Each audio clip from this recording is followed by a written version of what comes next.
John baptizing Jesus is evidence that Jesus came for us. Grace and peace, everybody. Welcome to Sabbath School Study Group. This is part 3 in the 5-part series of the beginning of the gospel in the book of Mark. At Jesus' baptism, he is baptized by John the Baptist, whose life and ministry have been prophesied, just like Jesus' life and ministry have been prophesied. But what can we see in the baptism itself? Not just in their prophetic arrival and meeting, but what in the baptism lets us know that Jesus came for us? Before we go there, I want to thank you for watching. Please subscribe to this channel. We appreciate you hitting that thumbs up. Oh, and don't forget, share this video with somebody else and visit us online, changeministry.org. Mark chapter 1 is the unfolding, almost this immediate unfolding of Jesus coming onto the scene. It goes past his birth and all of those early formative years, and it gets right to the business that he came to do. That was to save you and me. As a part of that redemption, Jesus is baptized. In fact, it says in Mark chapter 1, verses 9 through 10, it came to pass in those days that Jesus came from Nazareth of Galilee and was baptized of John in Jordan. And straightway coming up out of the water, he saw the heavens open and the Spirit like a dove descending upon him.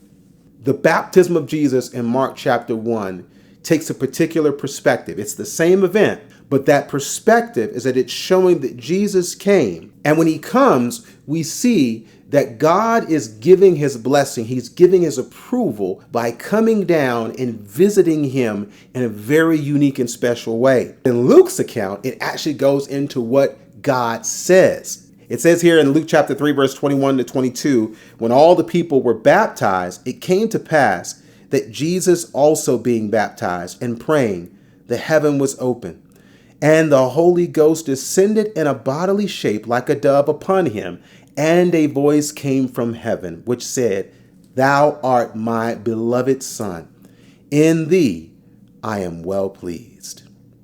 This approbation, or this verbal, audible approval of Jesus' arrival and his upcoming atonement, let us know that Jesus did not come for himself, but he was commissioned. He wasn't coming to see what was here. He was coming to get what was God's and to return it back to him. Even here in Isaiah chapter 42, another one of those messianic Old Testament books that point to Jesus, verse 5 through 7 says, Thus saith God, the Lord, he that created the heavens and stretched them out, he that spread forth the earth, and that which cometh out of it, he that giveth breath unto the people upon it, and spirit to them that walk therein. I, the Lord, have called thee in righteousness, and will hold thine hand, and will keep thee, and give thee for a covenant of the people, for a light of the Gentiles, to open the blind eyes, to bring out the prisoners from the prison, and them that sit in darkness out of the prison house. When these words are spoken in Isaiah, it's God's way of saying not just what he has done, he's affirming the mission before we even see the ministry. God is promising that he's going to keep him for our sake. He's going to hold his hand so that we can be saved. The bringing of light and the releasing from prison, that wasn't for Jesus. That wasn't for him who was perfect. It was for us. It was for us who have fallen.